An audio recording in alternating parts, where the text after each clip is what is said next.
contoh bagi orang-orang di sekitarnya. Pemimpin yang baik itu selalu menularkan nilai-nilai kebaikan adik-adik. Nah, di sini ada kisah seorang dokter. Hebatnya dokter kami. Ia adalah Dokter Rana, seorang dokter muda yang sederhana dan terampil. Ayahnya adalah mantan kepala desa kami yang telah meninggal dunia. Dokter Rana baru kembali ke desa kami 2 tahun yang lalu setelah 10 tahun lebih merantau ke ibu kota. Ia memperoleh beasiswa di Fakultas Kedokteran dan setelah lulus ia praktik di Rumah Sakit Umum Kabupaten. Semenjak ia pulang dan praktik di Balai Kesehatan Desa, aku sering mendengar perbincangan warga yang heran atas keputusan dari Dokter Rana untuk kembali ke desa. Bukankah penghasilan sebagai dokter di kota itu jauh lebih besar? Kepada ayahku, Dokter Rana bercerita bahwa cita-citanya menjadi dokter muncul karena melihat kesadaran hidup sehat masyarakat desa yang sangat rendah. Sungai dipakai untuk mandi, mencuci, dan membuang hajat. Lalu airnya juga dikonsumsi. Hasil bumi dan peternakan tidak dimanfaatkan untuk membentuk pola makan sehat. Warga lebih suka menjualnya ke kota dan uangnya digunakan untuk membeli makanan instan. Selama praktik di kota, Dokter Rana ini terbayang terus kondisi desanya. Ia merasa bahwa seharusnya ilmu yang dimilikinya ini sebagai seorang dokter dapat bermanfaat untuk kampung halamannya sendiri. Jadi Pak Andri, saya ini pulang untuk memenuhi niat saya ketika menerima beasiswa, yaitu mensejahterakan warga desa tempat saya lahir dan dibesarkan, ujar Dokter Rana pada ayahku. Sejak pulang, Dokter Rana memang aktif membina para remaja dan keluarga muda. Ia memberikan penyuluhan tentang pentingnya mencuci tangan, memasak air, pola makan sehat, dan imunisasi. Baginya, generasi muda adalah perantara yang terbaik untuk menyampaikan misi meningkatkan kesadaran hidup sehat masyarakat desa. Sebagai anak kepala desa, Dokter Rana ini sering mendengar cerita almarhum ayahnya bahwa banyak warga takut berobat karena tidak mampu membayar. Tak ingin hal ini terjadi, maka diumumkannya bahwa warga dapat membayar jasanya dengan sampah. Iya, sampah adik-adik. Sampah kering jenis apa saja yang dapat didaur ulang. Misalnya botol plastik, botol kaca, koran bekas, bahkan kemasan bekas diterima oleh Dokter Rana. Cara ini membuat warga aktif dan bijak dalam mengelola sampah. Sungguh kreatif dan cerdas ya cara Pak Dokter ini mendidik warganya. Seperti mendiang ayahnya, Dokter Rana ini menjadi sosok yang sangat dicintai warga desa. Ia menjadi teladan melalui dedikasi, tanggung jawab, dan kerendahan hatinya dalam menolong warga. Apabila aku besar nanti, aku ingin seperti Dokter Rana. Akan ku kejar cita-citaku menjadi guru dan aku akan kembali untuk membangun kampung halamanku. Ini ciptaan penulisnya ya, dia ingin menjadi guru ya yang membangun kampung halamannya. Wah, kisah yang inspiratif sekali adik-adik ya tentang Dokter Rana ini.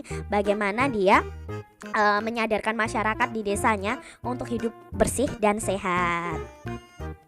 Adik-adik, menurutmu apa yang akan terjadi apabila para pemimpin tersebut tidak memiliki nilai-nilai kepemimpinan yang baik? Ya otomatis kalau mereka tidak memiliki nilai-nilai kepemimpinan yang baik, maka organisasi yang dipimpin oleh pemimpin tersebut ya akan mengalami kesulitan. Tujuan yang ingin dicapai bersama-sama dalam organisasi tersebut juga akan sulit terwujudkan. Lalu pemimpin ini akan dipandang apa? Tidak baik oleh orang-orang di sekitarnya atau bahkan oleh anggotanya. Kepada siapa saja pemimpin tersebut bertanggung jawab? Apa yang perlu disyukuri oleh seorang pemimpin? Nah, kepada siapa ya pemimpin itu bertanggung jawab? Ya bertanggung jawab terhadap dirinya sendiri, lalu anggota-anggota yang ada dalam organisasi yang dipimpinnya, bertanggung jawab juga kepada masyarakat, kepada bangsa dan negara, serta bertanggung jawab kepada Tuhan Yang Maha Esa. Nah, apa yang perlu disyukuri oleh seorang pemimpin? Yang perlu disyukuri adalah diberinya dia tanggung jawab oleh orang-orang atau dipilihnya dia oleh orang-orang di sekitarnya untuk menjadi pemimpin. Jadi itu harus disyukuri adik-adik. Pekerjaan Dokter Rana adalah pengabdian bagi kemanusiaan. Banyak orang merasa senang dengan adanya Dokter Rana. kita pun seharusnya juga menerapkan nilai-nilai kemanusiaan dalam kehidupan sehari-hari. Misalnya dengan memberi pertolongan semampu kita.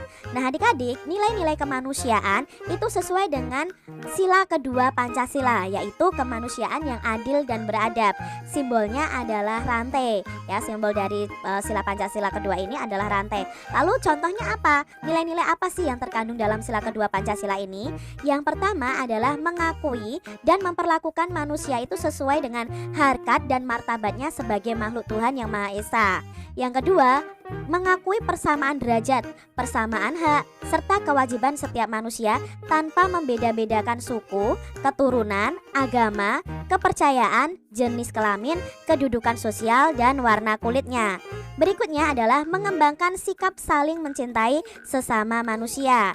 Nilai berikutnya mengembangkan sikap saling tenggang rasa dan tepo seliro kepada orang lain. Mengembangkan sikap tidak semena-mena terhadap orang lain, tidak seenaknya sendiri berperilaku kepada orang lain adik-adik. Menjunjung tinggi nilai-nilai kemanusiaan, gemar melakukan kegiatan kemanusiaan. Contohnya menolong orang yang terkena bencana alam, itu kan contoh dari kemanusiaan adik-adik. Berani membela kebenaran dan keadilan, lalu mengembangkan sikap saling menghormati dan bekerja sama dengan bangsa lain. Ini adalah nilai-nilai yang terkandung dalam sila kedua Pancasila. Berikanlah contoh penerapan nilai kemanusiaan dalam kehidupan kalian sehari-hari.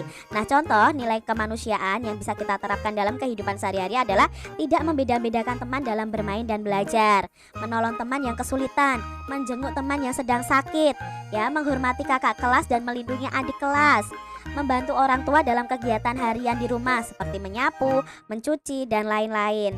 Turut memberikan sumbangan untuk korban bencana alam. Ini sesuai dengan nilai-nilai kemanusiaan yang ada di sila kedua Pancasila.